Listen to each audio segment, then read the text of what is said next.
Stop. Avant de penser à la robe, à la fête ou même aux alliances, as-tu vraiment regardé en face les défauts cachés qui peuvent faire exploser un mariage avant même qu'il ne commence? Beaucoup rêvent du mariage, mais trop tombent dans le cauchemar parce qu'ils ont ignoré des signaux pourtant évidents. Dans cette vidéo, le prophète de Dieu Francis Ngawala va te montrer les grandes erreurs de caractère et de fabrication qu'il ne faut jamais ignorer si tu veux bâtir un mariage solide et durable. Tu veux éviter les regrets? Reste bien jusqu'à la fin, ce que tu vas entendre peut littéralement sauver ton avenir matrimonial. Abonnez-vous, aimez et partagez afin d'apporter l'évangile de Jésus-Christ aux nations car il y aura plus de joie dans le ciel pour un seul pécheur qui se repent. Que la bénédiction de Dieu soit votre partage dans le nom puissant de Jésus-Christ. Amen. Amen. Après ces enseignements, si vous échouez encore dans le mariage, soit vous êtes vous-même sorcier, ou alors vous n'êtes pas seulement envoûté, mais vous vous auto-envoûtez. Frères, sœurs, surtout vous les sœurs, vous savez, dans les relations sexuelles homme-femme, malheureusement, c'est une injustice de la nature, la femme a toujours plus à perdre que l'homme. De plusieurs manières. Si elle tombe enceinte, elle devient déjà, si cet homme ne l'épouse pas, elle devient déjà buy one, get one free. Sœur, quand tu vas avec un homme, ne t'attends pas à ce que quand ton ventre grossit, ses testicules bombent. Non.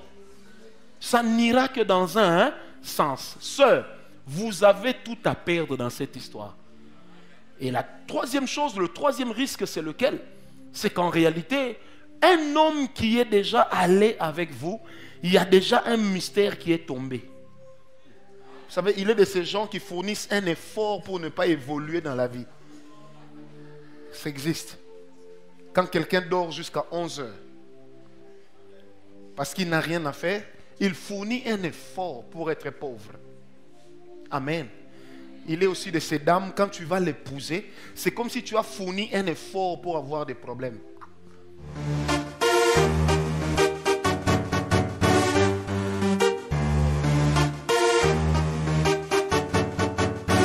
Le mariage se prépare. Je commence directement par les grandes erreurs que nous commettons souvent lorsque nous préparons le mariage. Les grandes erreurs que les enfants de Dieu commettent souvent lorsqu'ils préparent leur mariage. Les grandes erreurs.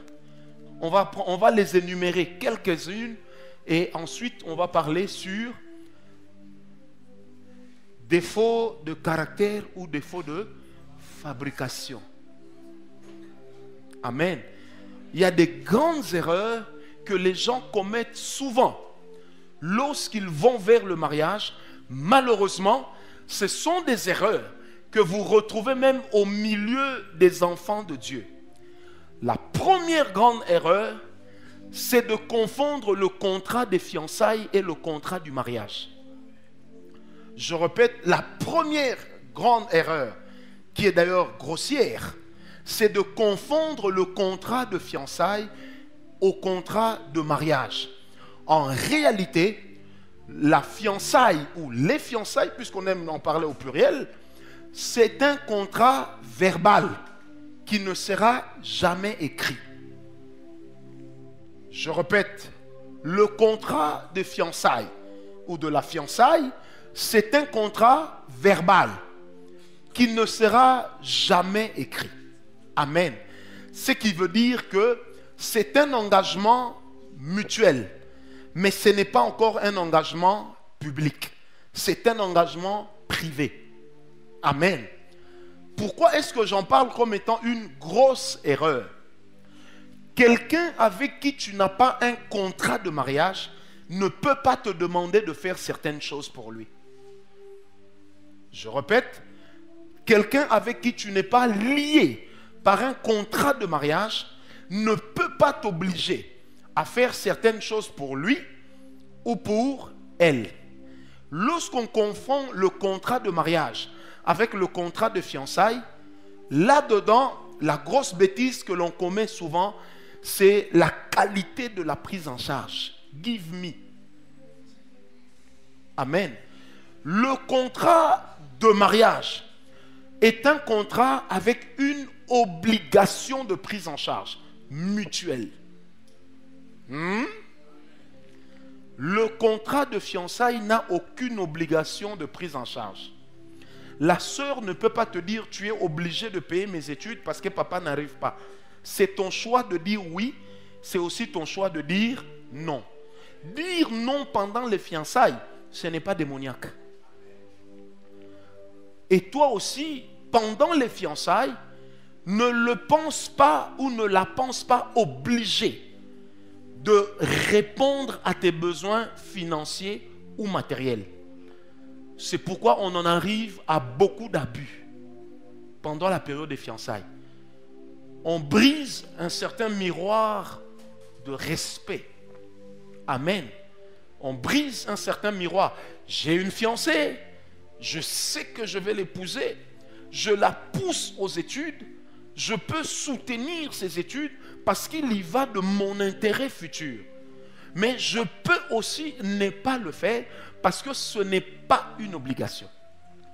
C'est un choix qui est lié à mon amour pour la personne. C'est aussi un choix qui est lié à la vision que j'ai avec la personne. Amen. Vous savez, il y a beaucoup d'abus, je répète, liés au contrat de mariage qui est souvent confondu avec le contrat de fiançailles. Lorsque on se respecte, il est de ces services qu'on ne demande pas à tout moment. Soit c'est gênant ou c'est lassant. Ça veut dire, c'est fatigant. Amen. Hein? Le deuxième problème qu'il y a avec le contrat de mariage et le contrat de fiançailles, ce sont les rapports sexuels. Il n'y a aucune garantie d'un mariage dans les fiançailles. Parce que l'homme peut encore te dire non la veille. Même le jour. S'il dit non, il ne pêche pas. Amen. Est-ce que quelqu'un est avec moi? Je répète. L'une des erreurs dans laquelle on tombe avec le contrat de fiançailles, confondu au contrat de mariage, ce sont les rapports sexuels. Et souvent, les sœurs ont l'habitude de dire, il m'a prédoté, il m'a déjà garanti qu'il va m'épouser. La prédote n'est officielle qu'au niveau des familles et non au niveau de l'État. Quelqu'un avec qui, quelqu'un qui vous prédote, vous femmes, ou quelqu'un que vous prédotez, l'État ne reconnaît pas cet acte-là. Du reste, dans nos coutumes, ça n'existe pas. C'est quelque chose qui a été créé par les Quinois et qui a pris une ampleur élevée. Avant, on parlait de présentation, et lorsqu'on parlait de prédot, ça voulait dire que ce qu'on a amené à la prédot, on va soustraire ça de la dot. Amen. En réalité, dans notre culture, on parlait plus de présentation. Avec la pauvreté et la commercialisation du mariage, aujourd'hui, de plus en plus, on commence à parler de prédot, et il y a même des familles qui vous donnent une liste de prédotes. Amène $200, 10 casiers de Primus, 4 casiers de Skol, 3 casiers de Coca-Cola. Ce sont des choses qui ne se faisaient pas chez nous. Amen. Frères, sœurs, surtout vous les sœurs, vous savez, dans les relations sexuelles homme-femme, malheureusement, c'est une injustice de la nature, la femme a toujours plus à perdre que l'homme. De plusieurs manières. Si elle tombe enceinte, elle devient déjà, si cet homme ne l'épouse pas, elle devient déjà buy one, get one free. Ça veut dire que ça devient déjà quelque chose qui risque d'empêcher à ce que certaines personnes l'épousent. Vous savez, quand vous allez en Europe, surtout aux États-Unis, quand on écrit sur la vitrine buy one, get one free, généralement ce ne sont que des fins de série. Les nouvelles séries, on ne peut jamais te donner one free. Amen.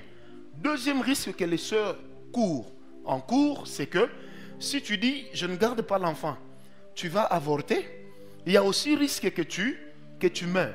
Même si tu meurs par amour, tu iras en enfer. Mourir par amour ne t'amènera pas au ciel. Amen.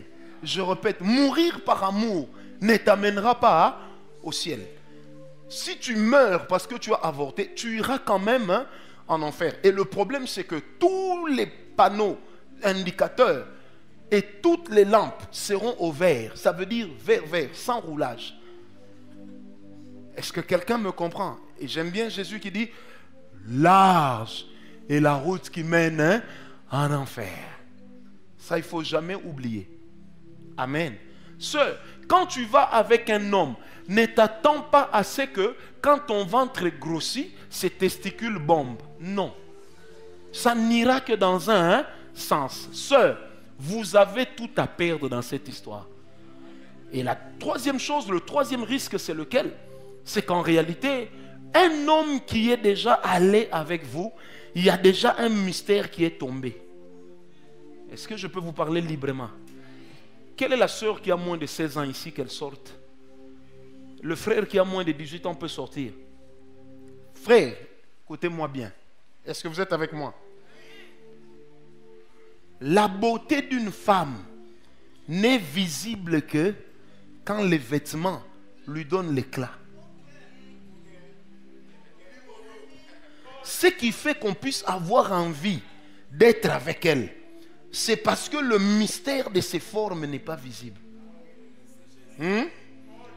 C'est parce que la chose qu'elle cache attire. Mais maintenant, quand ce qu'elle cache a déjà été découvert, on cherche autre chose qu'on n'a pas encore vu ailleurs. C'est pourquoi la Bible dit, le cœur de l'homme est insatiable. Ça veut dire, il ne dit jamais assez. Est-ce que quelqu'un est avec moi? Il ne dit jamais assez. Et sans compter que cela est prouvé que les hommes qui vont souvent avec les femmes, ces hommes-là sont très infidèles et ils meurent infidèles. Amen. Parce que quand tu suis une femme, sœur, tu vois quand tu passes là, tu marches comme ça. C'est ça qui attire. En fait, c'est ça qui fait dire aux frères, cette petite-là, c'est comment vraiment? Si je la prends vraiment, non. C'est terrible ici. Ce mystère-là, c'est ça qui attire. Quand le voile est tombé, tout le monde entre dans la présence de Dieu. C'est biblique. C'est pourquoi, sœur, quand tu le peux, arrange-toi que le voile ne soit pas déchiré. Et toutes les femmes savent que quand le voile est déchiré, le problème, le rideau le sera aussi. Et quand le rideau est déchiré, quelquefois, ça laisse des traces, c'est que le voile pend.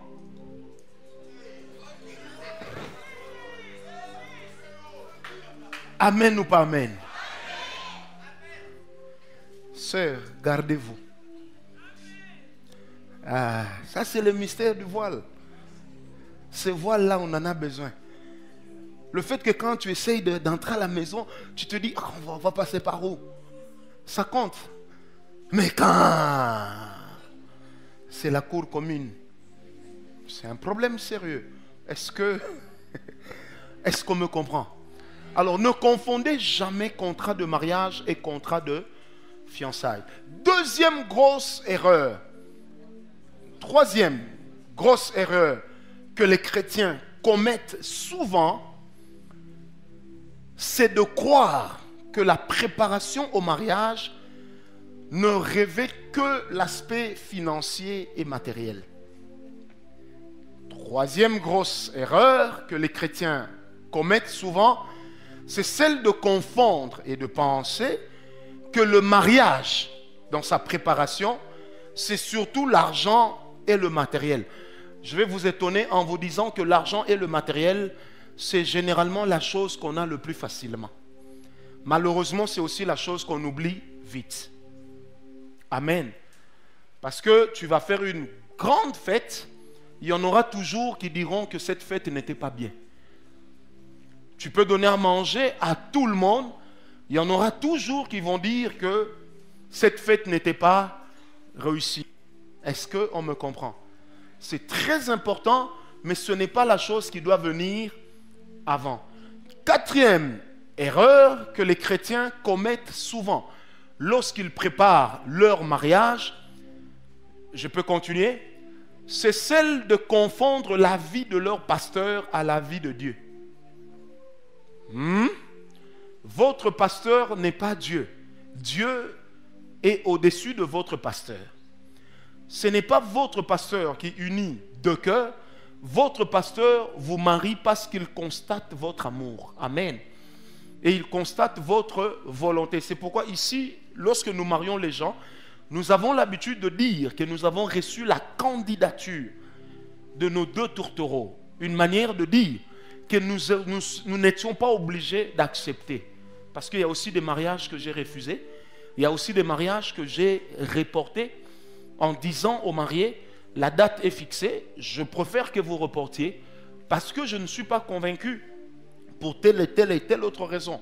Mais même l'avis que je donne est consultatif. Amen. Ce n'est pas une imposition. Parce que si je ne les marie pas, il y a bon nombre de pasteurs dans la ville de Kinshasa qui peuvent marier les gens pour $20. Ça, on le sait tous, vrai ou faux? Amen. Cinquième grosse erreur dans laquelle les chrétiens tombent souvent lorsqu'ils préparent leur mariage. Cinquième grosse erreur, c'est de croire que lorsque tout va bien, Dieu est avec eux. Cinquième grosse erreur, je disais, c'est de croire que lorsque tout va bien, Dieu est avec nous. Tout peut aller mal, Dieu être là. Tout peut aussi aller bien, Dieu ne pas être là. Les signes de Dieu sont à chercher quelquefois ailleurs. Amen. Ce n'est pas parce que tous les amis disent que vous êtes bien ensemble, toutes les copines constatent que vous serez bien ensemble, que forcément Dieu aussi a dit c'est bien. Amen. Et ce n'est pas parce que vous êtes en train de préparer votre mariage sans embûche que tout aussi est très bien réglé. Ne réfléchissez pas comme cela. Amen. Sixième grosse erreur dans laquelle les chrétiens tombent souvent. Lorsqu'ils préparent leur mariage, ils en viennent souvent à penser que les soins physiques valent plus que tout. Je suis belle, je suis un bel homme, ça y est, il ou elle ne peut pas me lâcher. Frère, le mariage va au-delà de cela. Amen. J'aimerais dire à quelqu'un, vous savez, quelquefois quand on est marié, surtout quand on n'est pas un homme stable, les autres peuvent commencer à voir la beauté de votre femme, mais vous ne voyez plus ça. N'avez-vous jamais vu des familles dans vos quartiers où vous allez voir un monsieur qui roule en Range Rover, il est bien, la vie lui sourit, tout est correct, mais il court une dame qui sent les aisselles et qui vend les mangues. Des fois, vous posez la question, oh, qui c'était? En fait, ce n'est pas toujours la sorcellerie qui est derrière ça. Ça veut dire que le mariage va au-delà de la beauté. Dis à ton voisin, au-delà de la beauté. Non, dis-le-lui bien, au-delà de la beauté. Donc la beauté que tu vois là, en plus, la Bible a parlé aux sœurs en leur disant que la beauté de la femme, c'est comme celle de la fleur qui le matin fleurit et elle brille de ses mille feux. Et à 17h, elle flétrit et à 18h, on l'oublie. Et le lendemain, on cherche une nouvelle fleur. C'est la Bible qui le dit. Amen. C'est pourquoi le concours de la femme la plus belle du monde ne peut pas durer plus d'un mois.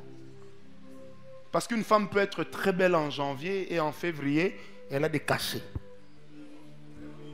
Elle peut être très belle en janvier et en février, elle a flétri. Amen. C'est pourquoi la beauté n'est surtout pas la chose à laquelle on doit s'accrocher mordicus pour bâtir le plan de toute une vie. Est-ce que vous me suivez? Donc juste pour dire que l'homme a été créé avec cette faculté de se lasser de tout. L'homme qui a la plus belle voiture, un jour vous allez remarquer qu'il n'aime plus cette voiture. Pourquoi? Parce que cette voiture qu'il a adorée, qu'il a aimée, ça ne lui plaît plus, il n'apprécie plus. C'est comme l'histoire de la belle chaussure. Aujourd'hui, elle est top parce que tout le monde te regarde. Une fois qu'elle perd son éclat, on oublie même ce qu'elle vaut. Amen. Donc le mariage, dit à ton voisin, ce n'est pas que la beauté physique. Le mariage n'est pas que la beauté physique. Amen. Des fois, vous avez l'impression que la beauté, c'est une parure extérieure qui est capable de tomber. Amen. Ce qui est bien, c'est que si elle peut tomber, c'est qu'on peut aussi en revêtir une autre. Amen. Je ne dis pas qu'on va changer de femme, mais je dis que la même femme peut revêtir d'une autre beauté. Parce que quand une femme est dans de bonnes conditions, et si une femme vous lui montrez que vous l'aimez, la beauté revient d'elle-même. Est-ce que vous savez ça, frère? Je répète, une femme qui mange bien, qui dort bien, à qui tu dis le matin je t'aime, à midi je t'aime, le soir je t'aime, avant de dormir tu la tapotes un peu, vous rigolez, un bon compte en banque, vous allez remarquer que la beauté va commencer à venir d'elle-même. Comme disent les Kinois, Arben la beauté. Sans parler des make-up dans lequel certaines excellent. Frère, attention, ces jours-ci, attention. Et la semaine passée, je me suis retrouvé dans un salon de make-up à Bruxelles. J'observais calmement comment on maquillait les femmes. Non, ce make-up-là, c'est la sorcellerie. Et ça change l'homme. Ça change la femme. Donc j'ai observé la même fille qui est entrée 2 heures après, quand elle est sortie. Non, non, non, non. Et non. Donc on lui a mis des trucs là. En fait, on l'a redessiné, retravaillé. Mais comme ça ne vient pas de Dieu, donnez-lui 24 heures. Le lendemain matin, au réveil, c'est le coussin qui va souffrir et le regard de l'homme. Ah! C'est pourquoi, frère, quand tu es fiancé, quelquefois, il faut venir sans dire j'arrive. Et il faut venir à l'heure où on sort du lit. Et il faut exiger de la voir tout de suite après ton arrivée, sans toujours lui donner le temps de se refaire. Quand nous utilisons Internet pour publier les messages, d'autres utilisent Internet pour apprendre à se maquiller. Gloire au Seigneur, ce n'est pas un péché. Mais n'en faites pas trop. Amen. Hein? On entre dans le thème de ce soir. Je prépare mon mariage, chapitre 1, défaut de caractère ou de fabrication. Mais vous savez que cela ne s'applique pas qu'aux femmes, un peu plus aux femmes, mais ça s'applique aussi aux hommes. Il y a des hommes qui ne sont beaux que quand ils sont lavés. Quand il n'est pas lavé, il ressemble vraiment à un morceau de piment.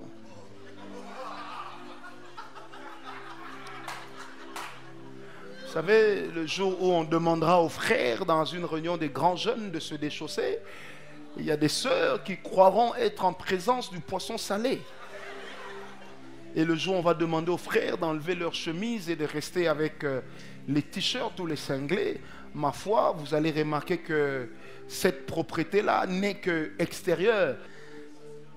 Défaut de caractère ou de fabrication. Alors, lorsqu'on prépare le mariage, l'un des aspects importants à ne pas négliger, vous avez premièrement l'aspect spirituel, deuxièmement l'aspect personnalité. Le spirituel, j'y reviendrai la prochaine fois. L'aspect personnalité. En fait, la personne que vous épousez, loin de la forme physique, c'est toute une personnalité avec laquelle vous allez composer. C'est tout un caractère avec lequel vous devez passer le restant de votre vie. Amen. Il est de ces personnes que nous taxons d'être des insupportables, d'autres que nous taxons de compliqués, d'autres encore que nous taxons d'invivables. Amen. Hein?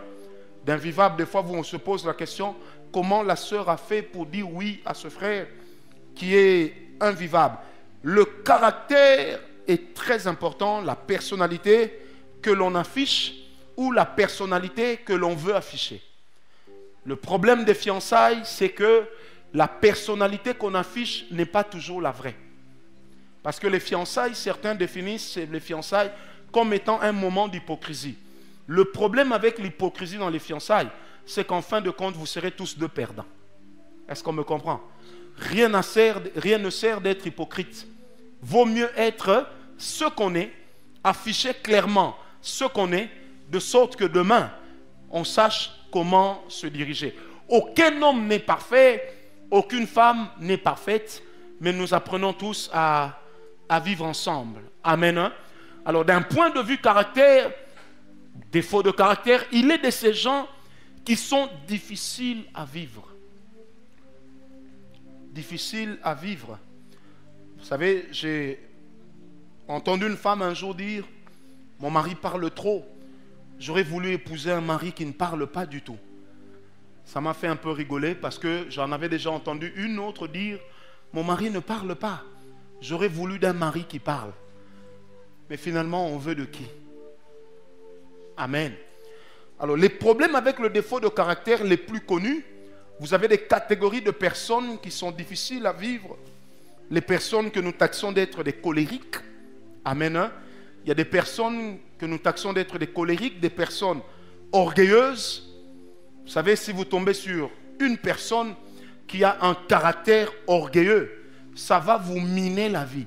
Et il n'y a pas pire chose pour une femme que de tomber entre les mains d'un homme orgueilleux, d'un homme qui n'accepte pas d'avoir tort. Et difficile aussi pour un homme de tomber sur une femme orgueilleuse. Une femme orgueilleuse, c'est un peu comme un morceau de chaussure qui sent mauvais, mais que l'on expose sur la table au salon. Amen. Ça veut tout simplement dire que personne n'en veut. Et l'orgueil dans le caractère d'une personne, dans le comportement d'une personne, est quelque chose de détestable. Est-ce qu'on me comprend? Mais ne confondez pas orgueil et fierté. La fierté est normale, la dignité est humaine, mais l'orgueil, c'est quelque chose de laquelle on doit se défaire. Du reste, la Bible dit, même Dieu fait quoi? Il résiste aux orgueilleux. Alors, si Dieu te résiste à toi, orgueilleux, pourquoi moi je vais t'accepter?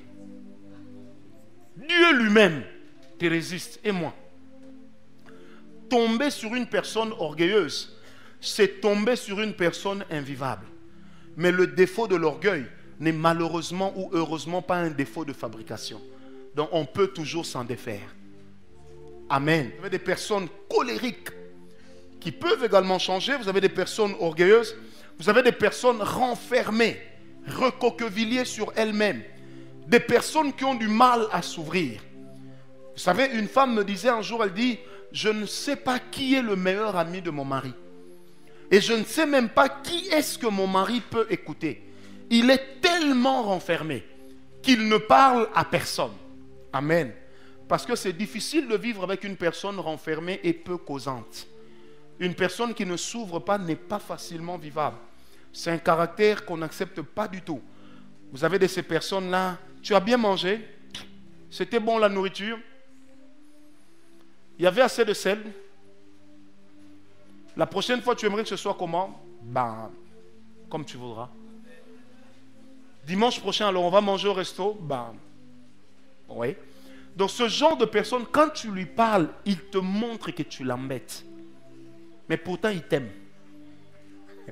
C'est pourquoi être renfermé et ne pas aimer quelqu'un, c'est différent.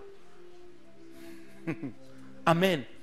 Donc un monsieur, une femme peu causante, renfermée, recoquevillée comme ça sur elle-même, très amoureux ou très amoureuse, mais ne parle pas. Vous savez qu'il y a certains frères mariés qui vous diront, moi pour que ma femme me dise qu'elle m'aime, je dois lui offrir un bijou en or.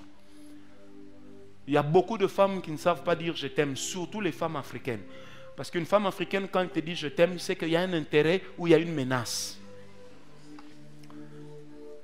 Et généralement, dans les couples mariés, les mariés qui sont là ne me contrediront pas, les nègres ont l'habitude de se dire je t'aime lorsque le rapport sexuel a été bien réussi. Mais quand ça n'a pas réussi, on regarde l'autre avec dédain. L'air de dire, hi, qui me piate.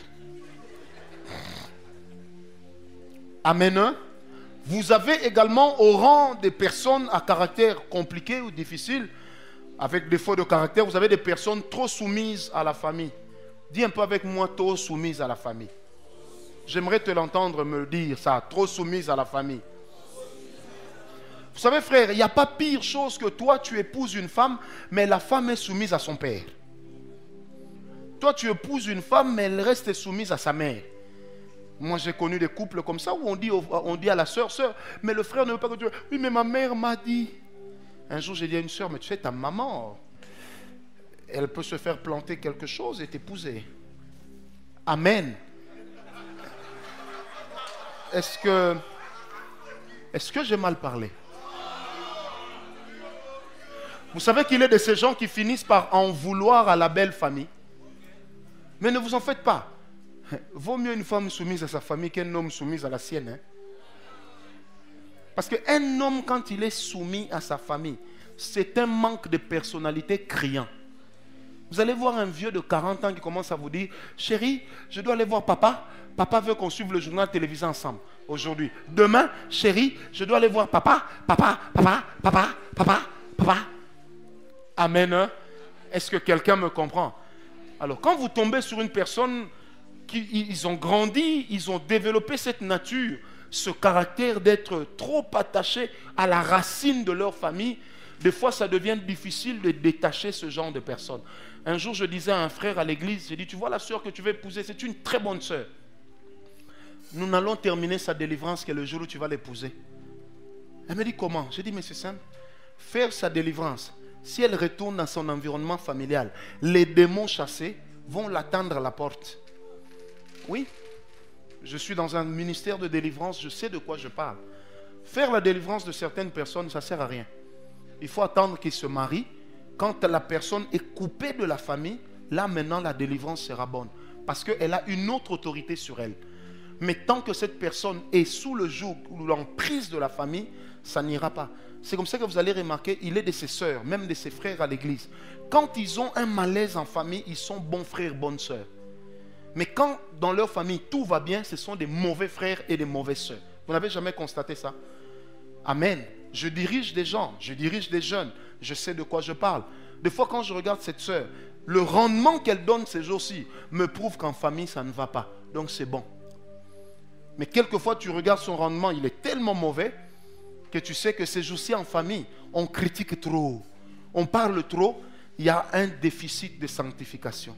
Parce que certains milieux ne sont pas propices à la sanctification et finissent par avoir une ascendance sur le caractère de la personne. Frères, sœurs, vaut mieux épouser une femme moche avec un bon caractère qu'une femme belle avec un sale caractère. Vaut mieux avoir un homme pauvre avec un bon caractère qu'un homme riche avec un sale caractère. Parce qu'un homme riche avec un sale caractère, c'est une aiguille qui finira toujours par vous piquer. Et une femme belle avec un sale caractère, un jour vous l'abandonnerez en chemin. Amen. Est-ce que quelqu'un est avec moi? Il est important de savoir que chaque caractère qu'on affiche, chaque caractère qu'on a, chaque personnalité qu'on démontre peut avoir des conséquences bonnes ou mauvaises.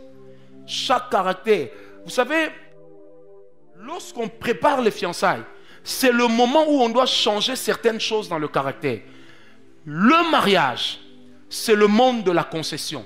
Les fiançailles, c'est le monde des accords. Amen.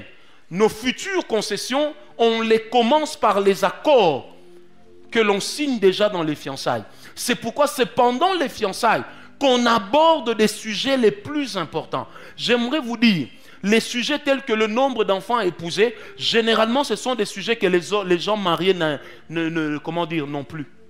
Ce sont des sujets desquels on parle avant le mariage. Amen.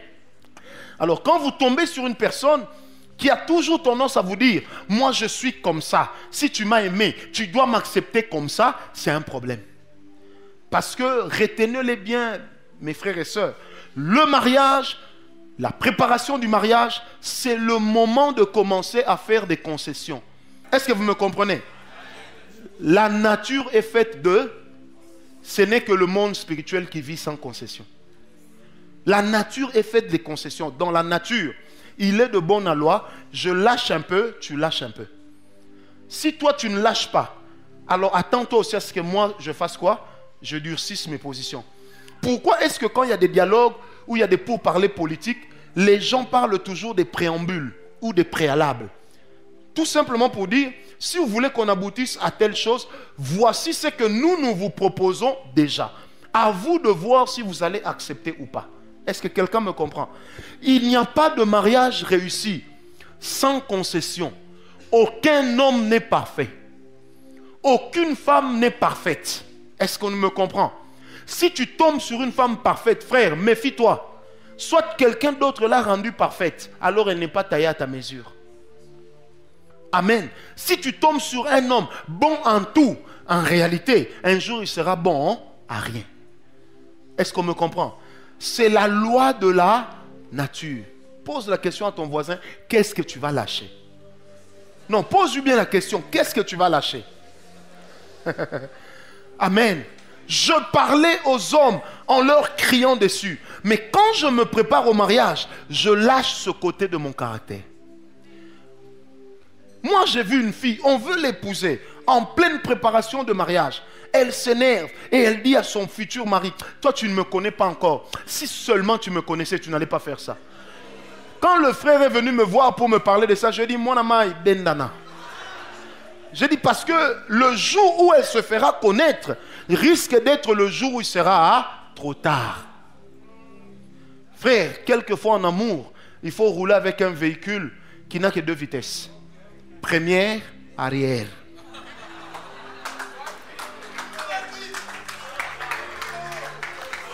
Amen. Est-ce que quelqu'un me comprend? Aïe, aïe, aïe. Moi, je tape les sœurs, moi, je tape les femmes. Hein? Ah non, moi, je tapais, toi. Mais si déjà dans les fiançailles, il te tape, mais dans le mariage, qu'est-ce qu'il va faire? Il va te pendre. Écoutez-moi bien, ouvrez grand vos oreilles. Certaines choses, pour réussir votre mariage, vous devez les changer dans les fiançailles. Quand vous avez manqué de les changer dans les fiançailles, faites avec. Si tu viens me dire, vous êtes marié, il me tape. Moi, je vais te poser la question. Il a commencé aujourd'hui. Si tu me dis, il avait commencé il y a longtemps quand on était fiancés, je te dirais, continue seulement. Priez, hein? Il va changer un jour. Est-ce que quelqu'un me comprend? Un homme qui ne t'a pas épousé, mais qui te tape dessus, c'est un problème. Ne vous en faites pas. De nos jours, il y a aussi des sœurs qui tapent les frères. Amen. Donc, il est important de savoir que le caractère peut déranger. Et que le caractère dérange beaucoup.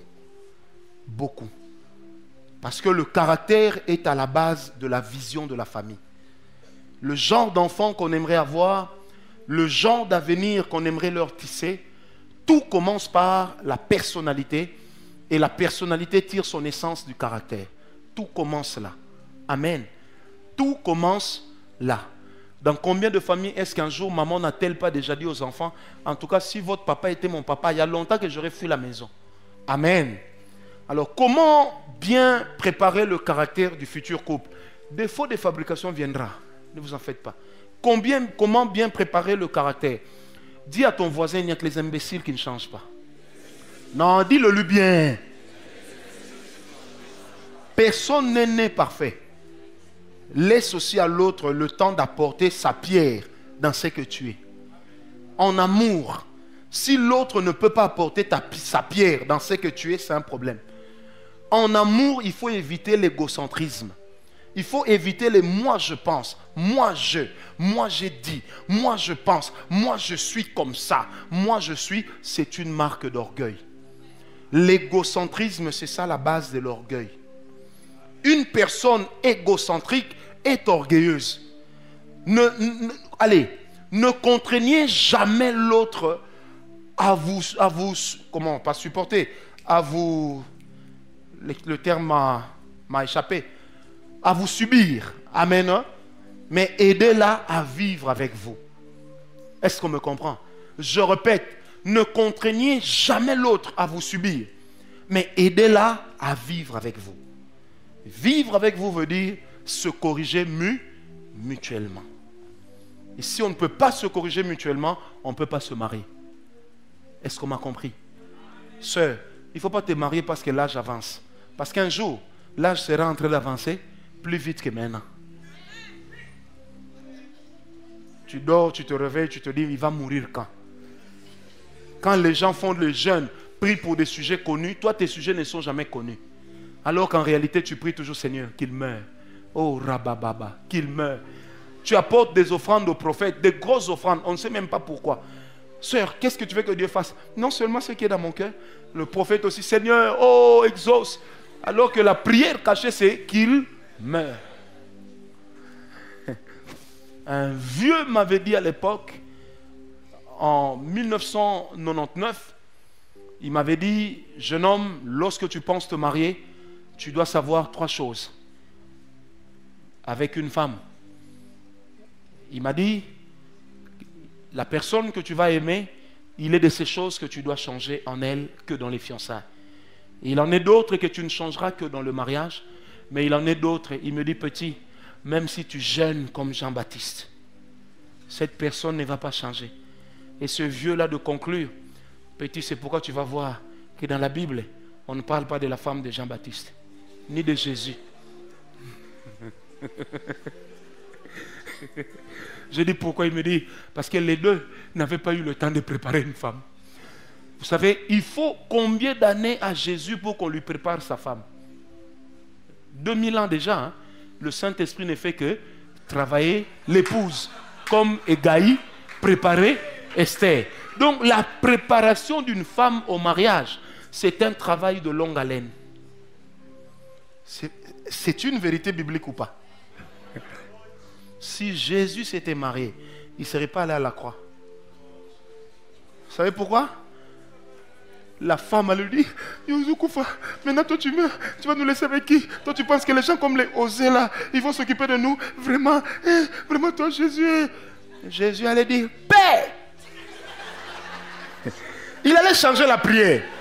Il n'allait pas dire, écoutez, j'allais vous dire des choses qui allaient vous choquer. Déjà, 100 femmes, Jésus a dit, s'il est possible que cette coupe s'éloigne de moi. Mais il y a offrande caca. Maintenant avec la femme à côté, qu'est-ce qu'il allait faire? Il a dit, Père, éloigne cette coupe de moi.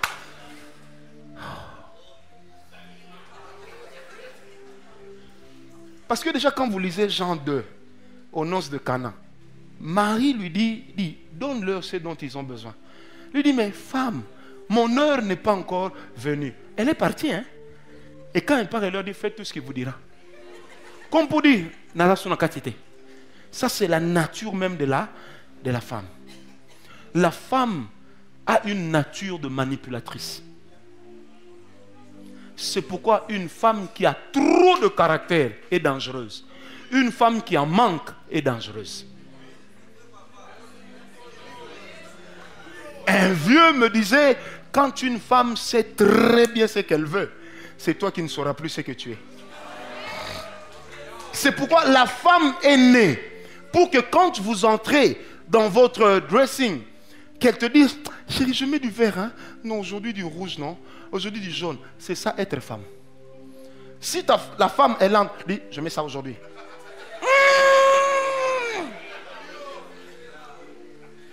Là, il y a... C'est que l'église a déjà été enlevée. Tu es resté. Attention. Est-ce qu'on me comprend? C'est pourquoi une femme qui sait trop bien ce qu'elle veut, c'est un problème. Le leader de la maison, c'est l'homme. Malgré l'évolution. Amen. Première des choses pour bien préparer le caractère du futur couple, ce qu'il faut, c'est les amener à se connaître et à se découvrir mutuellement, mais pas sexuellement. Ils doivent se connaître, ils doivent se découvrir mutuellement. Frère, quand un frère et une soeur qui veulent se marier se disputent, ne les arrêtez pas. Laissez-les. Laissez-les faire. Amen. Je répète, quand un frère et une soeur qui veulent se marier se disputent, laissez-les d'abord. Il ne faut pas toujours intervenir. Il faut les laisser se frotter. Amen. Laissez-les d'abord. Laissez-les d'abord. Si vous voulez toujours être Ketumi le Massire ou Edem Kojo, en tout, c'est un problème. Quelquefois, en matière d'amour, laissez-les d'abord. Intervenez plus tard. Amen. Le fait qu'ils ont tout le temps des frictions, ça les aide à se connaître.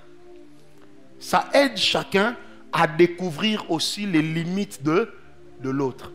Et ces limites-là vont du caractère au comportement. Je vais être clair. Toute femme dans la vie, tout homme dans la vie, Déjà, avant d'être arrivé au mariage, vous devez connaître certaines choses qui sont susceptibles de faire perdre les défenses à votre partenaire.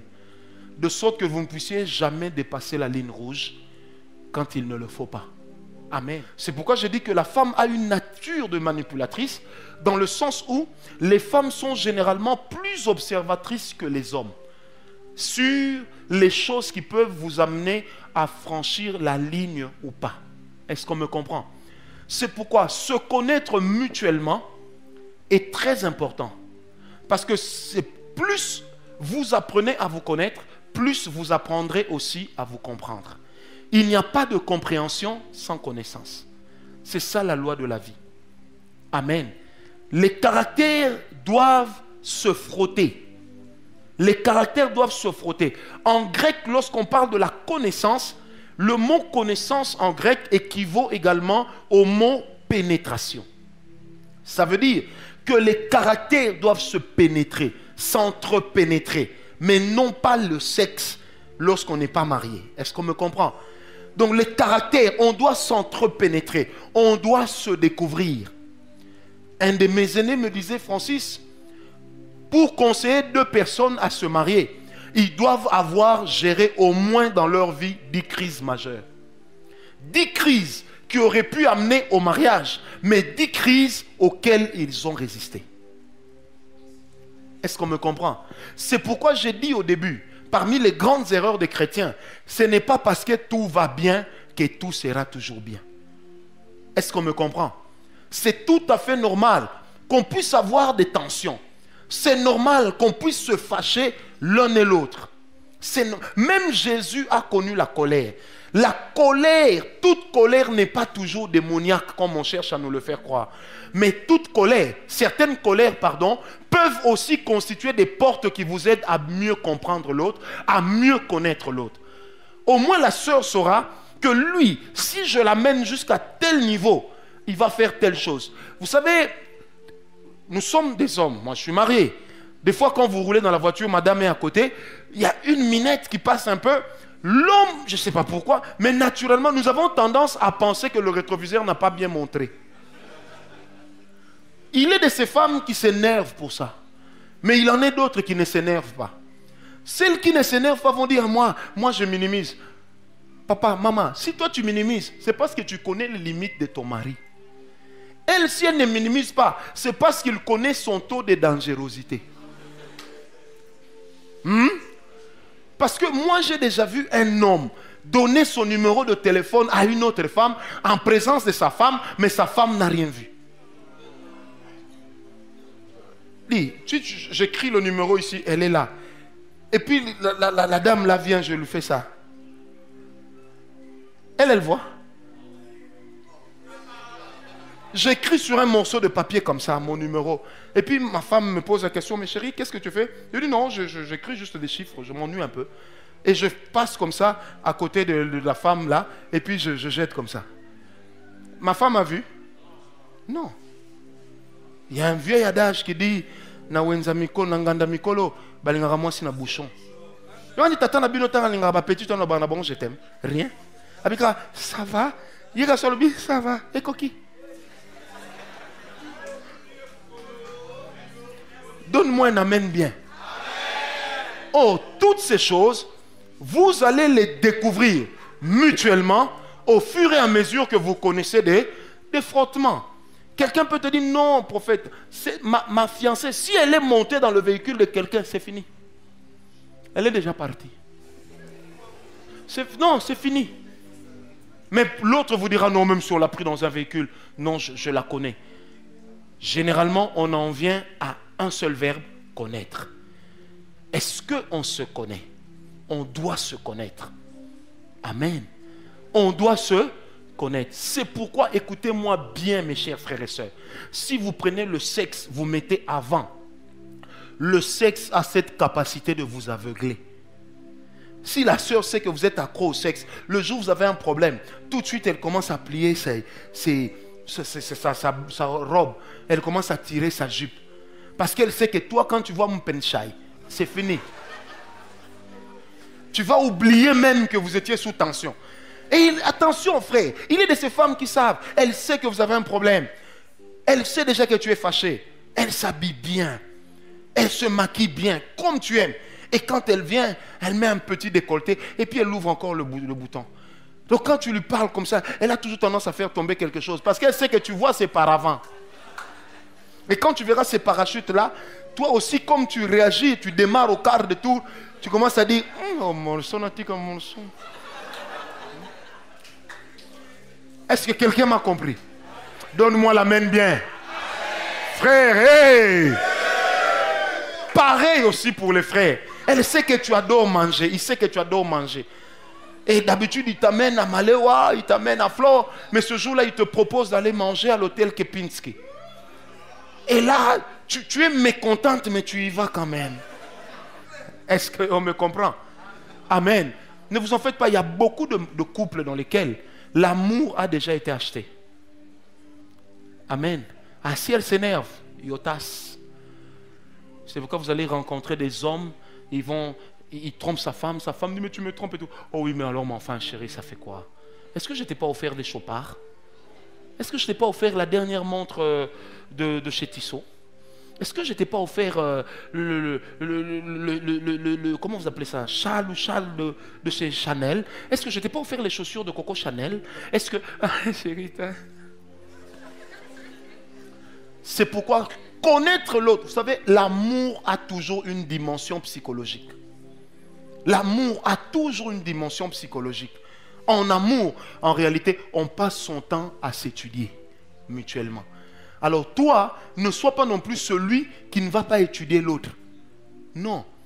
C'est pourquoi des fois, vous pensez être malin, mais la personne en face vous connaît très bien. Parce qu'elle vous a déjà bien disséqué. Elle sait que celle-ci, peu importe le problème, Lula libala chez Bango. Allez là, prière. Nzamena bal. Oh, attends, à tromper. Ok, il suffit qu'on a singé pardon. À Roboya nae, lundi. Mardi à Boy nae, mercredi. Ce gars a bois kelinga, ça va. Fini.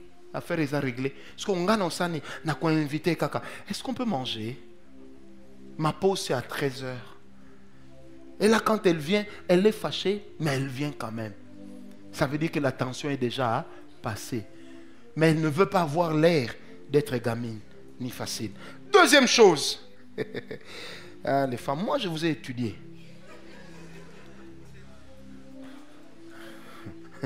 Deuxième des choses. Amen. C'est que pour bien soigner son caractère, même lorsqu'il y a des disputes, ne parlons pas toujours de séparation. Le fait de trop évoquer une chose donne à cette probabilité un grand pourcentage d'accomplissement. Amen. Il ne faut pas toujours évoquer des choses. Les femmes ont souvent cette habitude d'écrire « Je vois que tu m'aimes plus ». Vous savez, à force de dire « Je vois que tu m'aimes plus », je finirai par ne plus t'aimer. Parce qu'il n'y aura rien de nouveau. Tu m'as déjà habitué à cette parole-là. Est-ce qu'on me comprend? Troisième chose, amen, hein, c'est que pour bien soigner son caractère, il faut s'exprimer librement, mais aussi promptement. Il faut s'exprimer librement, promptement, mais dans le respect de la politesse. Amen. Ce n'est pas parce qu'elle est femme qu'elle ne mérite pas votre respect. Non, au contraire. Surtout parce qu'elle est femme, vous devez la respecter. On a beau se fâcher. Écoutez mes soeurs, ce que vous voyez à la télévision, avec Minkoulouminyounyou, les histoires là de novelas, c'est quoi Minkouloumichoussou, Michoukoulmessou? C'est quoi? Pardon, Michoukoumekouloumoussou. Comment on appelle ça? Maman, eza filmé. Est-ce que vous comprenez? Sans compter qu'il faut tenir compte de la valeur culturelle de l'autre. Moi, nègre, africain, né grandi en Afrique, au Congo, fier de sa couleur de peau, tu vas me raccrocher au nez. Ah! On Moi, si Tony. Non, mais alors tu m'énerves pas. Là où je serai, moi-même, je vais commencer à go. Petit a manqué. Aïe.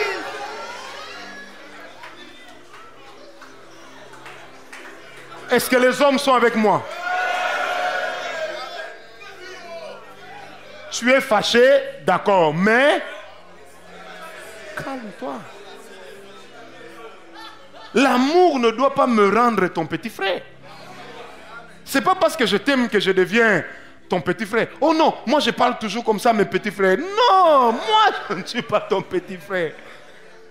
Moi, ma femme, c'est l'aîné. Des fois, je lui dis toujours petite. Tu sais que si moi j'étais né dans ta famille, je serais l'aîné. Et si j'étais né dans ton quartier, tu m'appellerais vieux Anna. Et donc, même quand tu es fâché, Dosmuntu, tu m'énerves. Et puis, vous ajoutez vos gros mots là. Tête de mule. Non, le message que tu vas recevoir après. La tête de mule te dit, casse-toi. Est-ce qu'on est avec moi? Amen. Quand quelque chose est mauvais, ne vous en vantez pas. Abandonnez ça. Ah, vous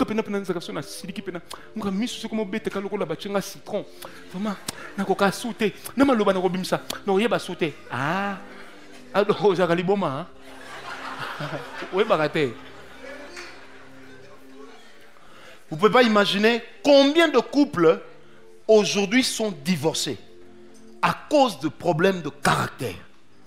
Donne-moi la main bien. À cause d'un problème de caractère, combien de personnes aujourd'hui sont divorcées? Vous êtes incapable d'imaginer.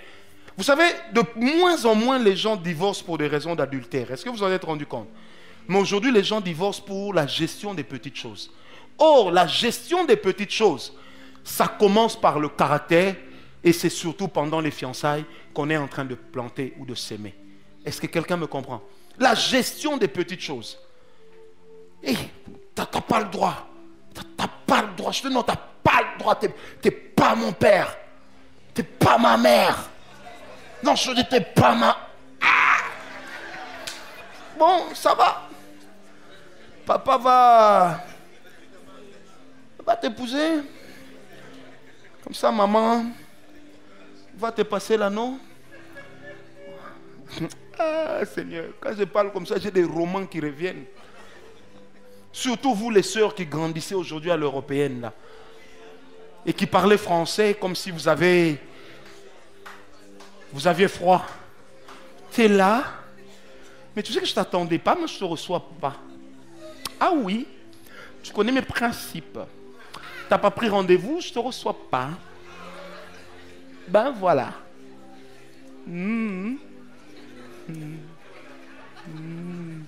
Cabinet médical, quoi.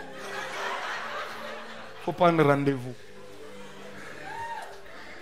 Est-ce qu'on est avec moi? Amen. Le problème de caractère est très important. Dis un peu avec moi, on peut se disputer avec amour. Non, dis-le bien avec moi, on peut se disputer avec amour. Alino, on peut se disputer avec amour. Donc on s'est disputé, mais avec amour. Et puis quand on se dispute avec amour, il y a un certain zeste qui reste. On se dit, ah, elle est fâchée. Je ne dois pas la laisser comme ça.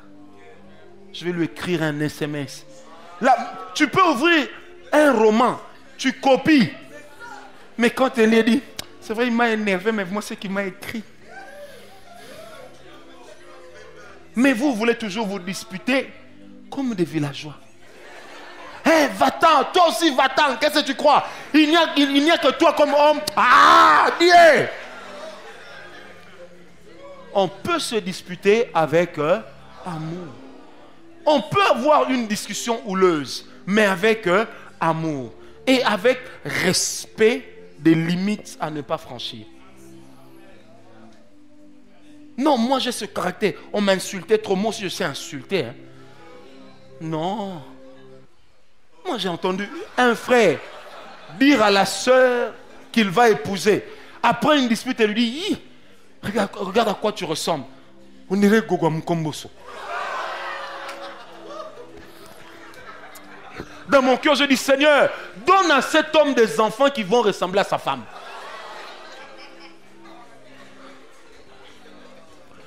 Ce n'est pas parce qu'on s'est disputé qu'il faut s'insulter.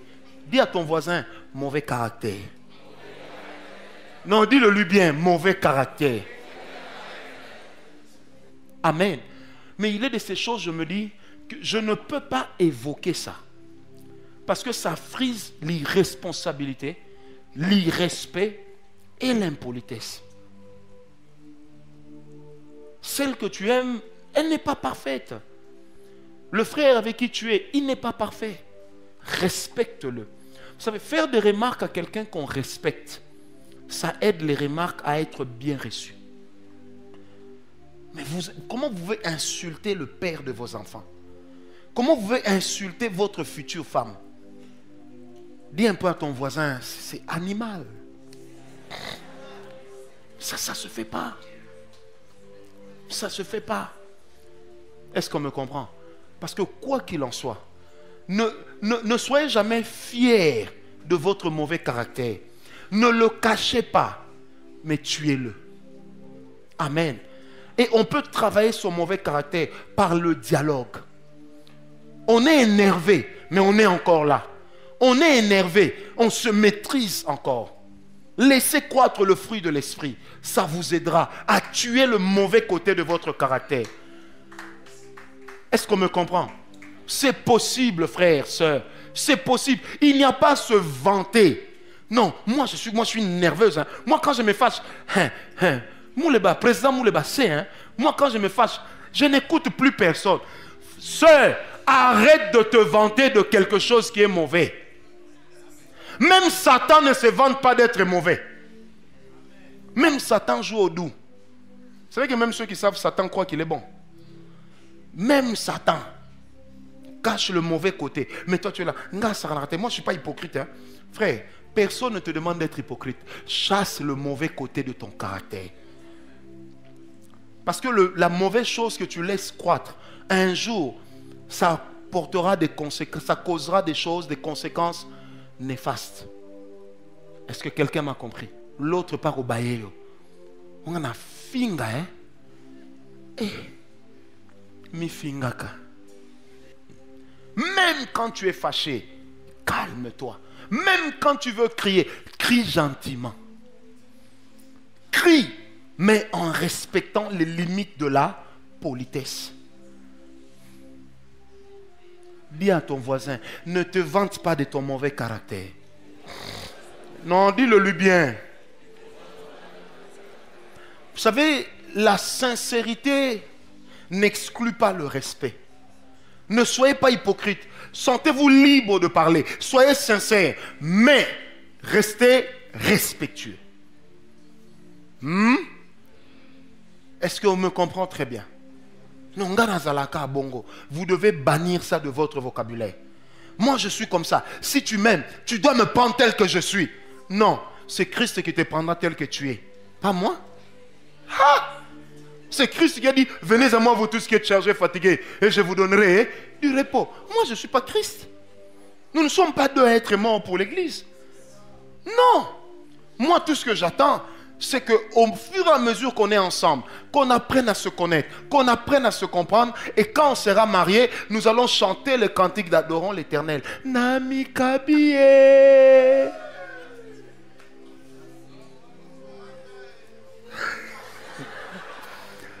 Mais je découvre des talents ici. Est-ce que quelqu'un est avec moi? Jusque-là, ça va. Est-ce que jusque-là, ça va? Je conclus ici un défaut de caractère, un mauvais caractère, on peut en guérir. Amen. Un défaut de caractère aussi, on peut en guérir. Accepte qu'on te fasse des remarques. Accueille-les très bien. Il n'y a pas meilleure personne pour te changer que celle qui compte vivre avec toi. Il n'y a pas meilleure personne qui puisse te changer. C'est pourquoi je conclus cette première partie en disant que lorsqu'on prépare le mariage, Ça, je répéterai ça toujours. Il faut faire évoluer 3 dimensions dans notre relation. Une dimension de paternité ou de maternité. Une dimension d'amitié. Mais aussi une dimension de fraternité. Ces 3 dimensions sont importantes. Tu comprends, Alain? Il y a des moments où tu dois lui parler comme un grand frère. Il y a des moments où tu lui parles comme un ami. Il y a des moments où tu lui parles aussi comme son père. Mais nous aussi les hommes, il y a des moments où on doit accepter qu'elle nous parle comme une femme. Qu'elle nous parle comme une sœur. Certainement pas une grande sœur. Amen. Et qu'elle nous parle aussi comme une amie. Dans la vie, il faut avoir une ligne de démarcation. En toute chose. Est-ce qu'on me comprend? Sœur, est-ce que tu me comprends? Frère, est-ce que tu me comprends? Ne te vante pas de ton mauvais caractère. Ce n'est pas une gloire. Au contraire, c'est rabaissant. Surtout quand un enfant de Dieu est en train de faire l'éloge de son mauvais caractère, l'éloge de sa colère, de ses crises de colère, l'éloge de ses insultes. C'est rabaissant. Amen. Deuxième partie, défaut de fabrication. Des gens mal fabriqués, pas par Dieu, certainement pas, mais des gens mal fabriqués, ils sont mal fabriqués par leur famille, ils sont mal fabriqués par leur père, ils sont mal fabriqués par leur mère, ils sont mal fabriqués par leur environnement, écrivez. Ils sont mal fabriqués par leurs parents, père, mère.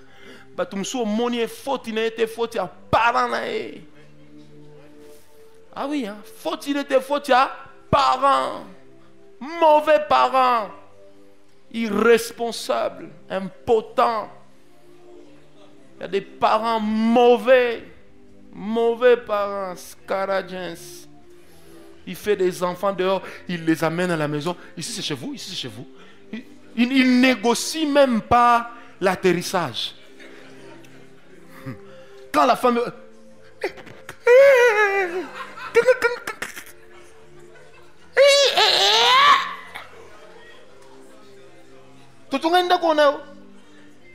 Elle dit, ici c'est chez vous.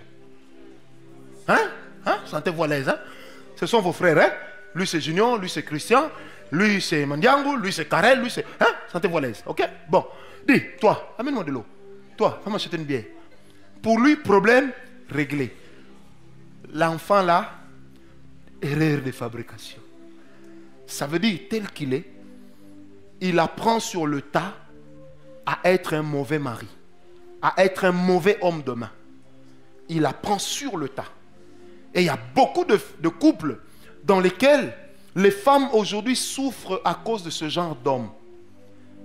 Défaut de fabrication, parce que déformés dans la famille, parce que déformés dans l'environnement, parce que déformés par les amis, parce que déformés. Bien aimé, l'influence d'un père et d'une mère est incontournable pour le succès et la réussite du mariage. Vous qui avez vos parents, profitez d'eux. Vous qui n'en avez pas, profitez de nous. Est-ce qu'on me comprend? Amen. Parce que le père, c'est l'image de Dieu. La mère, généralement, c'est l'image du Saint-Esprit. Et la famille, c'est l'image de l'Église. Si on rate ça, c'est un problème sérieux. Est-ce qu'on me comprend? Amen. Un adage francophone dit aux âmes bien-nées, la valeur n'attend pas le nombre de jours. Ça veut aussi dire, ou d'années, qu'aux âmes mal nées, les antivaleurs n'attendent pas que tu grandisses. Ça va te rejoindre enfant. Vous n'avez jamais rencontré des fillettes de 9 ans, des viergers? Toi, tu ne sais pas ça? Elle a 9 ans. Mais elle connaît déjà le corps d'un homme. Elle a 9 ans. Mais quand elle marche, elle sait déjà que on me regarde. Je dois aller un peu à droite, un peu à gauche, sembler aller à gauche, mais revenir à droite. Mais qui lui a appris ça? L'environnement dans lequel elle est née, l'environnement qu'il a accueilli. Il y a des gens aujourd'hui dont nous négligeons. Il est de ces personnes que nous insultons. Ce n'est pas de leur faute. Ils ont grandi dans un environnement dans lequel ils ont été mal fabriqués. Il a grandi dans un environnement sans amour, dans un environnement de règlement de compte. Ils ont grandi comme dans l'armée. Elle a grandi comme dans une sorte de jatoba. Maman changeait des copains. La grande sœur chez qui elle a grandi changeait de copains au gré des vagues. Frère, quand elle grandit, elle n'a pas d'autre repère que ces choses. Elle a grandi, on lui a appris. Moi si, mobile in poche.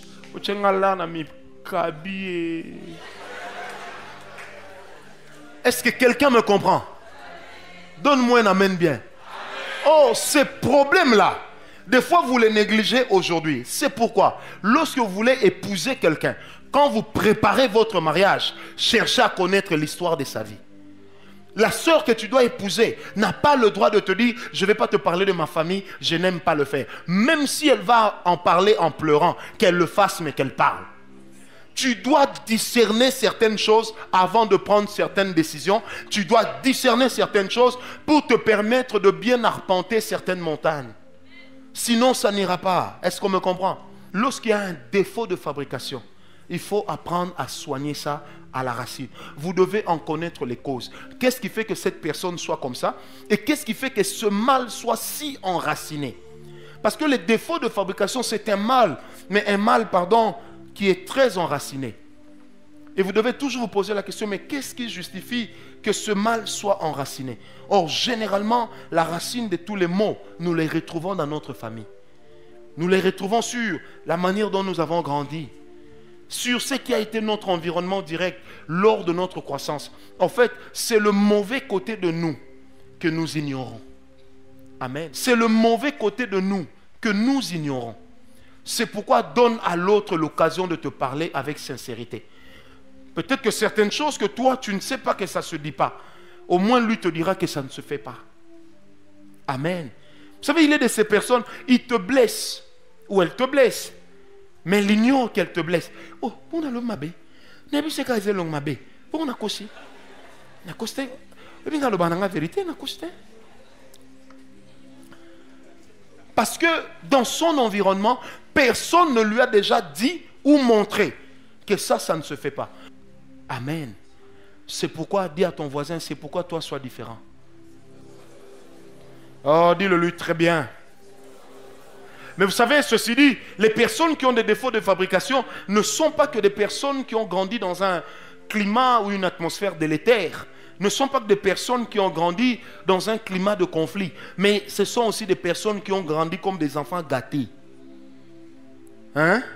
Vous savez, en Afrique de l'Ouest, quand on dit de quelqu'un, on dit Vanessa, elle est gâtée. Ça veut dire la pola béba. Mais chez nous, si on dit une personne est gâtée, ça veut dire que cette personne, on l'a trop choyée. Frères, sœurs, quand vous tombez sur quelqu'un qui a été trop choyé, attendez-vous à ce qu'à un moment, elle ait des réflexes de nounours. Quand vous tombez sur une fille d'une certaine famille, attendez-vous aussi à ce qu'elle ait certains réflexes. Elle peut te dire, oh chérie, oh j'ai vu des côtes d'or. Tu m'achètes les côtes d'or? Pour elle, c'est normal. Oh, toi déjà, tu trouves que côtes d'or, 7800. Une plaquette de côtes d'or. Je n'ai côté nango wenze. Moi kilo le likoso. Moi deux kwanga moi tomate mbouma pilipili. Pas c'est bon carré. Et généralement les hommes qui tombent sur ce genre de femmes ont tendance à dire oh c'est une fille à papa. Il y a des gens comme ça, gâtés dans sa vie. Il ou elle pense que tout le monde lui doit cela. Que le monde lui doit quelque chose. Chérie, on va prendre un taxi. Oh non, tu peux pas appeler ton taximène qui vient ici. Oh, le quota. Qu'on me voit prendre le taxi. Oh, ah non, hein. Ah non, ça. Je m'excuse, mais oh. En fait, elle n'est pas mauvaise. Mais elle ne sait pas qu'on ne fait pas ça. Est-ce qu'on me comprend? Donc, ce qu'elle fait, elle n'est pas mauvaise. Est-ce qu'on me comprend? Mais elle ne sait pas qu'on ne fait pas ça. Oh, ça va. On doit me trisser demain. Il me faut des plantes. J'ai vu des cabellos à 400 $. Tu me les offres, hein? Ah, chérie. 400.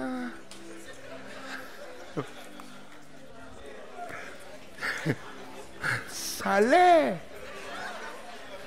Et là, des fois, vous voyez, le côté commence à réfléchir. Elle a fait quoi pour moi pour mériter 400?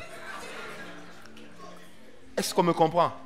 Ça, ce sont des personnes qui sont nées dans un certain environnement, qui ont grandi dans un certain environnement. Et pour certains, c'est perçu comme un défaut de fabrication. Amen. Amen. Mais j'aimerais vous dire que quelquefois, des personnes gâtées, même les remarques ne peuvent pas les changer. Seule la crise peut les changer. Quand tu pries, Seigneur, donne-moi la bonne femme, que ma femme change. Dieu peut vous faire passer par une crise pour la récupérer. Ça fait partie des thérapies divines. Il y a des gens qui ne peuvent pas changer sans la crise. Est-ce qu'on me comprend? Donc, bien né, grandi bien, on partait la laisser à l'école avec un chauffeur qui attendait à la porte de l'école. Et quand elle sortait, elle prenait les amis. Ensemble, elles allaient manger chez Nicolas une bonne pizza napolitaine. Et puis elle déposait chacune, elle rentrait, les pieds, les jambes comme ça sur la tête. Quand tu tombes sur une fille pareille, tu vas lui demander de prendre un stuc. Non. Crise. Elle me dit, est-ce qu'on me comprend? Amen. Amen. Est-ce qu'on est avec moi? Deuxième catégorie de personnes mal fabriquées, ce sont des personnes qui se sentent victimes ou qui veulent tirer vengeance de tout le monde, qui croient que tout ce qui leur arrive, c'est la faute des autres. Ça, c'est le problème des pauvres et des blessés. À Kinshasa, le pauvre croit que toi tu as parce que lui il manque. Pendant que vous n'êtes ni de la même famille, ni amis. C'est ça le problème de la pauvreté. Celui qui n'a pas croit que toi tu as parce que lui il manque. C'est pourquoi des fois même à l'église, quand une jolie fille entre en retard, les autres la regardent comme ça. Ah, je l'ai peine à joie. Mais, oh.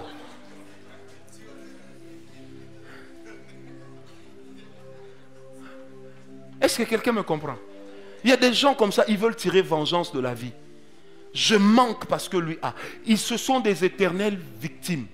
Quand tu tombes sur quelqu'un qui se victimise, dis avec moi, c'est fatigant. Donc le jour, il te dit, Alain, je peux avoir une carte? Non, chérie, je te donne le soir.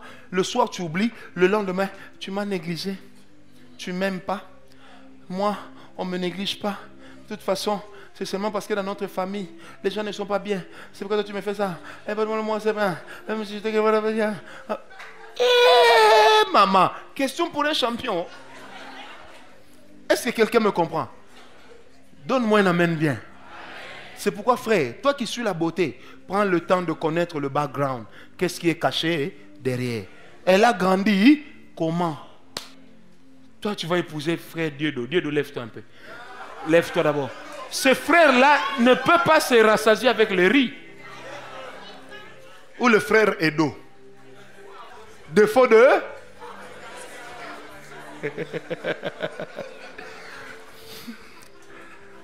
Donne-moi un amen bien. Frère, manger c'est culturel. Celui qui mange des frites n'est pas mieux que toi qui manges le foufou. Troisième catégorie de personnes à défaut de fabrication, ce sont des personnes peu communes. Ça veut dire des personnes qui ont des défauts physiques ou qui ont des couleurs de peau pas comme les autres. Ça, vous devez faire avec. J'ai une nièce qui est albinos. Je respecte cela et je l'aime comme ça. Ce n'est pas un monstre. Amen. Quelquefois en amour, il n'est pas toujours bien de se poser la question, qu'est-ce que les gens diront? Un choix reste un choix, il faut apprendre à l'assumer. Un albinos n'est pas un sous-homme. Un albinos, je répète, n'est pas un sous-homme. Un estropié n'est pas un sous-homme. Une femme qui n'a qu'un seul sein, puisque ça existe, à cause des cancers, n'est pas quelqu'un à lapider. C'est un défaut. C'est un défaut, il faut faire avec, il faut l'aider. Ce genre de personnes ont besoin de beaucoup d'amour, parce que généralement, Ce sont des personnes marginalisées. Quand vous allez dans certains pays d'Afrique, les albinos, on les tue pour faire des talismans. Ok? Donc arrêtons de penser et de réfléchir comme le monde. Un albinos, c'est un albinos. Et puis quoi encore? Amen. Quatrième catégorie, ce sont des personnes qui vivent avec un complexe. Vous savez, le complexe, il peut aller dans deux sens. Soit un complexe de supériorité ou un complexe d'infériorité. N'imposez jamais à l'autre votre avis. Négociez.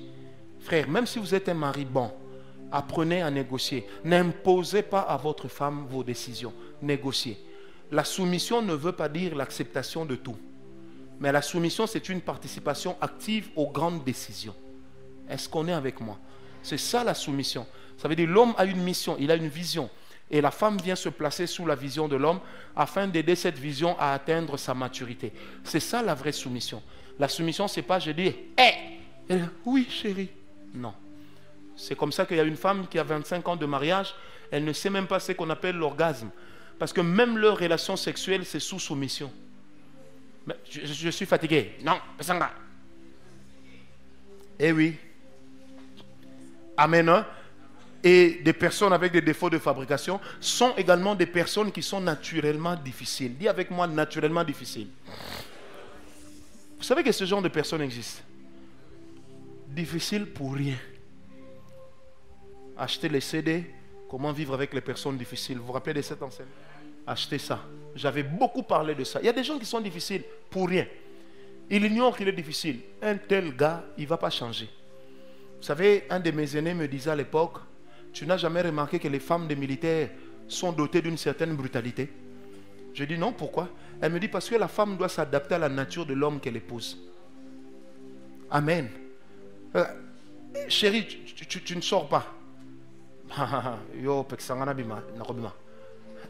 Orma, zela, liputa, bimana talayo. Une petite naine comme ça, devant un grand gabarit comme ça, breveté d'état-major, ranger, parachutiste. Mais elle parvient à lui bloquer la route. Des fois, vous vous posez la question, comment elle fait? Les femmes des militaires ne sont pas militaires, hein, mais elles ont un caractère militaire. Un caractère qui s'adapte à celui de leur mari. Amen. Parce que déjà, quand l'homme parle, des fois, il n'a aucune douceur. Hein? Et vous allez voir la femme.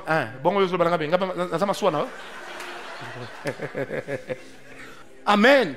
C'est pourquoi dis à ton voisin, il faut s'adapter. Au défaut de fabrication, il faut s'adapter. Amen.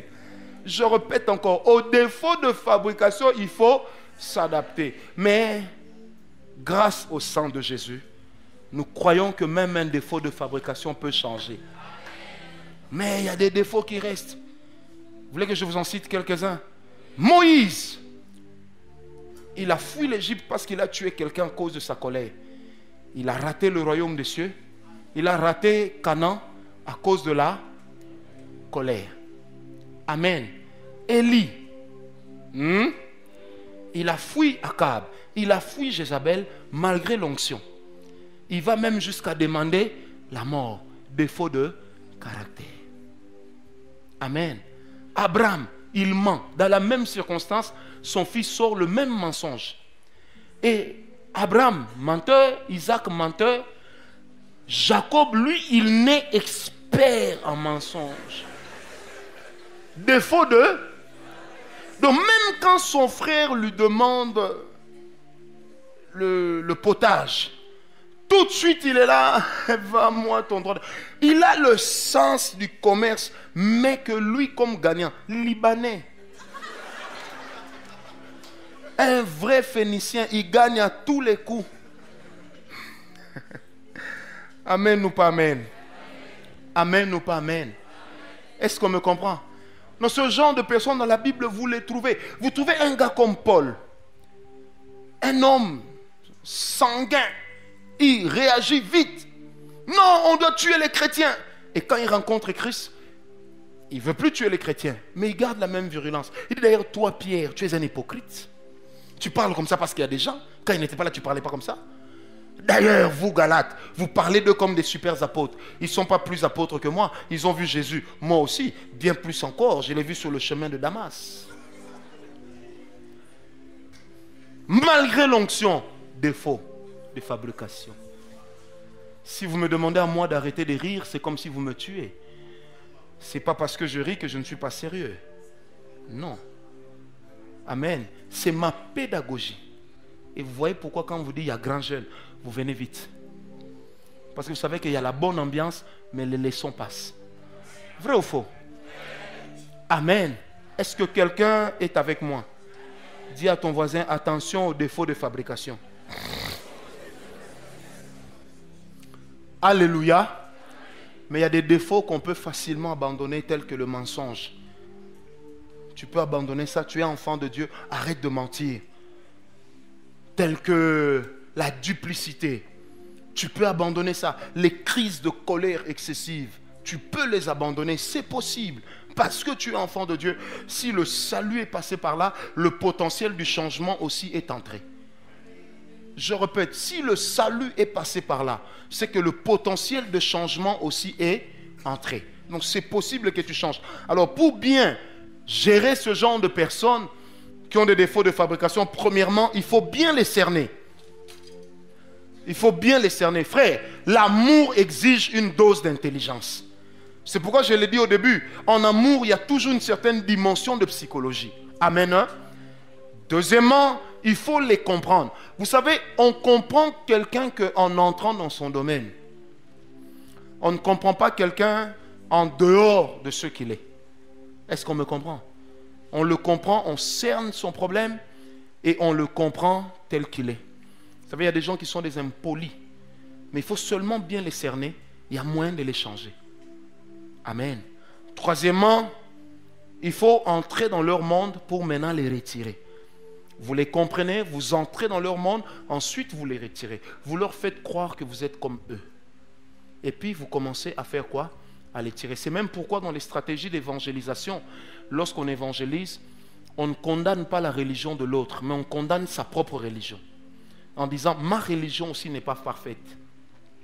Mon église aussi n'est pas parfaite. Mais il n'y a que Christ qui soit parfait. Et là, le message du salut entre avec équilibre. Amen. Est-ce que vous êtes avec moi? Quatrièmement, il faut se donner le temps. Une chose avec laquelle on est né, on a grandi, ça ne change pas du jour au lendemain. Si vous tombez sur une personne impolie, qui a facilité à répondre avec un sale langage, ne vous attendez pas à ce qu'elle change du jour au lendemain. Donnez-lui le temps. Donnez-lui le temps. Sinon, vous allez changer de fiancé toute votre vie. Elle parle trop, je ne veux pas d'elle. Non, donnez-lui le temps. Imposez-lui des fois des silences. C'est possible. Amen. Et cinquièmement, il faut les amener à vivre autre chose et les amener à changer d'environnement. Vous savez, certaines personnes, maman Bibiche, tu l'épouses à Yolo, il ne faut pas habiter à Yolo avec. Il faut l'amener à Kimwenza. C'est-à-dire un côté opposé. Un environnement opposé. Est-ce que vous savez que même dans l'intimité sexuelle dans un couple, le décor dans lequel on est compte beaucoup. Il est de ces couleurs qui ont un attrait mauvais, même sur la compétitivité d'un homme. Je peux donner des exemples. Une chambre qui est peinte en rose blanc a généralement une tendance romantique très prononcée. Une chambre qui est peinte en bleu foncé donne l'impression d'être dans une cellule de colère. Une chambre qui est peinte en rouge est frustrante. Et on ne se rend pas compte de ça, mais psychologiquement, on réagit par rapport aux couleurs. On réagit même par rapport à la couleur des vêtements qu'il ou elle a portés. Amen. C'est pourquoi des fois, quand vous voulez inviter votre mari, je dis bien votre mari, à l'hôtel, pour fêter son anniversaire, vous devez connaître le genre de couleur qui l'attire. C'est pourquoi même une femme n'est pas obligée d'avoir pour dessous n'importe quelle couleur. Non, elle doit avoir des couleurs qui attirent. Il y a des couleurs qui n'attirent pas.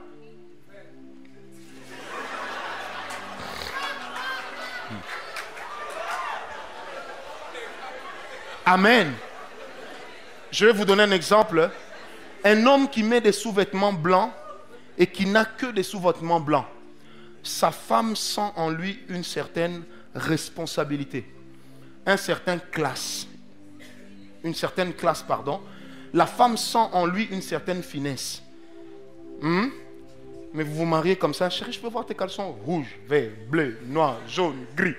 L'essentiel, caca, la lata.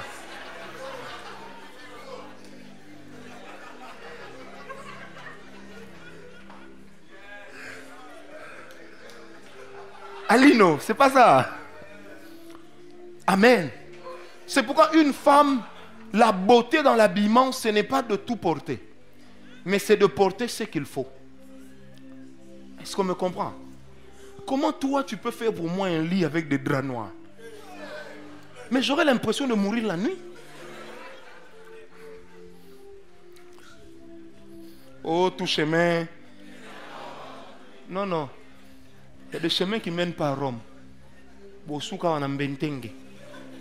Est-ce que quelqu'un m'a compris? Alors j'insiste pour dire, c'est pourquoi dans la vie, quand vous préparez le mariage, tout s'enseigne et tout s'apprend. On aura même un chapitre avec une dame qui va expliquer aux femmes comment on prépare la trousse de noces. Qu'est-ce qu'on met dedans? Hein? Il y a des choses qu'on met. Vous savez qu'il y a des choses qu'on met dedans. Toi, tu ne sais pas. Il y a des choses qu'on met dedans. Pour une femme surtout, même pour un homme. Je peux même vous donner quelques éléments. Est-ce que vous allez donner les offrandes à l'église, au grand jeune? Tu vois, une femme, elle va aux noces, elle amène une grosse valise comme ça. Non. Des petits vêtements, des petites culottes, des petits ensembles, de la poudre, pour permettre à ce que, après chaque montagne, pour la prochaine montagne, on remet un peu de propreté au corps, pour ne pas avoir l'impression de manger une nourriture déjà consommée. Il y a moins comment on prépare la trousse de noces. On va enseigner ça. Préparez le mariage ici. On va vous dire des choses. Il y a des gens qui vont aller jeter leurs sous-vêtements. Vous allez voir un grand monsieur comme ça. Il porte des sous-vêtements comme la tenue des frères Dalton. Et puis combien de garçons étalent leurs sous-vêtements dans mon toit Mbeto? Parce que ça ne peut pas voir le soleil. Ils sont nombreux ici. Nombreux. Ils ont déjà abîmé les bois de leur lit.